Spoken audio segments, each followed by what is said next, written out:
عمر سے مروی ہے کہ میں حضور نبی کریم صلی اللہ علیہ وسلم کی خدمت میں حاضر ہوا. ہم 10 آدمی تھے، 10واں میں تھا. انصار کے آدمی نے پوچھا کہ رسول اللہ سب لوگوں سے عقل مند اور سب سے زیادہ مکرم کون ہے؟ آپ نے ارشاد فرمایا جو موت کو زیادہ یاد کرتا ہے، اس کے لیے زیادہ تیاری کرتا ہے، وہی دانا ہے. اور یہ لوگ دنیا کا شرف و آخری کی بزرگی لے گئے.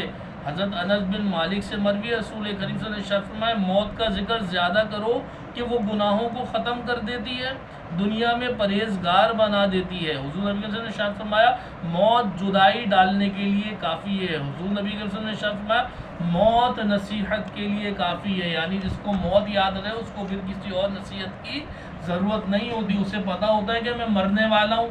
جب میں مرنے والا ہوں تو مجھے اپنے اعمال بھی سیدھے کرنے، کیونکہ مر کے جواب دہی اللہ تعالیٰ کو دینی ہے. حضرت قتادہ سے مروی ہے رسول کریم کے پاس سے ایک جنازہ گزرا. رسول کریم نے ارشاد فرمایا یہ میت یا تو راحت پانے والا ہے یا اس سے لوگوں کو راحت مل گئی ہے. صحابہ کرام نے اس کی رسول اللہ وہ راحت پانے والا ہے یا لوگ اس سے راحت یافتہ ہو گئے، اس کا کیا مطلب ہے؟ آپ نے ارشاد فرمایا موت کے ساتھ بندہ مومن دنیا کی مشقتوں اس کے رنج سے آزاد سے راحت پا کر اللہ کی رحمت میں پہنچ جاتا ہے. اور فاجر و فاسق انسان جب مرتا ہے تو بندے اور شہر و درخت و چار پائے اس سے راحت میں ہو جاتے ہیں.